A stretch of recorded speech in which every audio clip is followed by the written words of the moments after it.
You need to be able to detoxify. So what happens is you got things that go into your cells, they go into mitochondria, and then from that you have some byproducts. Well, from that byproduct, it has to be released. If you do not get those things out of your system, then they get recirculated, which is a bad thing to do.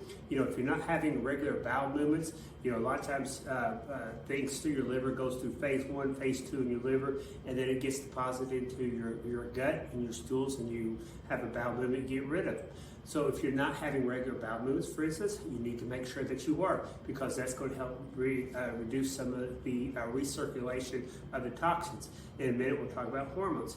A lot of times, if you don't have the right enzymes in your gut, it's going to, those hormones that get detoxified get recirculated and go back into your system. So for instance, if you have high estrogen levels, there's some supplements that you can take that's going to help reduce you from reabsorbing those and not getting rid of them out of your stomach. And the eighth and final thing is for your mitochondrial health is avoiding fructose. Now, fructose is half sugar and it's going to be half fructose. So on sugar, you got 50-50. Let's not talk about glucose. That deals with your insulin and things like that, which is important, but that's not what we're going to talk about today. Fructose is if you eat too much fructose, then what's going to happen is that excess that you don't need for energy is going to be stored in your fat, and it's going to be stored as fat in your liver. Because a long time ago, what happens is if you don't eat for a couple of days, say like 200 or 300 years ago, you can't find anything to eat, then your body uses that fat in your liver for energy.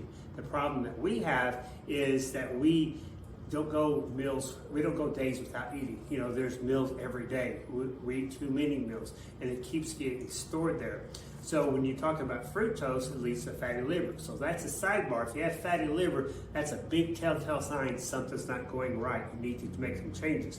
But as far as your mitochondria, nothing in your body needs fructose to survive. As far as the reactions. Fructose actually inhibits the mitochondria. So I have a lot of people tell me I'm tired all the time, I don't have any energy. Well, the problem is maybe it's too much fructose. Maybe you're having too much of that and it's hindering the production of ATP within your mitochondria. So if you want more energy, you got to get rid of the fructose. Now, a lot of people ask, can I eat fruit?